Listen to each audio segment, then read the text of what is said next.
ఏపీలోని ఎన్టీఆర్ జిల్లా Keesara toll plaza వద్ద ఘోర ప్రమాదం జరిగింది. సిమెంట్ ఫ్లై యాష్ లోడ్తో వెళ్తున్న లారీ కారుపై బోల్తా పడింది.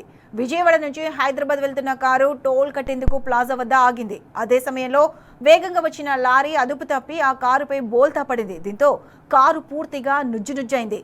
ప్రమాదానికి గురైన కారు బొద్దులూరి శ్రీనివాసరావు అనే న్యాయవాది పేరు మీద రిజిస్ట్రేషన్ అయి ఉంది.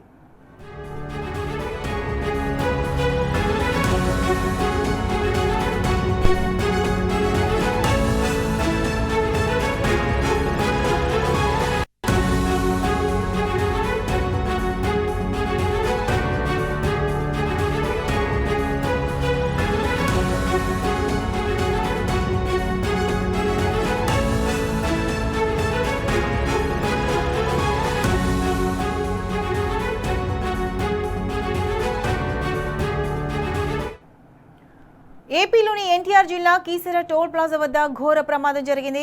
సిమెంట్ ఫ్లై యాష్ లోడ్తో వెళ్తున్న లారీ కారుపై బోల్తా పడింది. విజయవాడ నుంచి హైదరాబాద్ వెళ్తున్న కారు టోల్ కట్టేందుకు ప్లాజా వద్ద ఆగింది. అదే సమయంలో వేగంగా వచ్చిన లారీ అదుపు తప్పి ఆ కారుపై బోల్తా పడింది. దీంతో కారు పూర్తిగా నుజ్జునుజ్జైంది. ప్రమాదానికి గురైన కారు బొద్దులూరి శ్రీనివాసరావు అనే న్యాయవాది పేరు మీద రిజిస్ట్రేషన్ అయి ఉంది.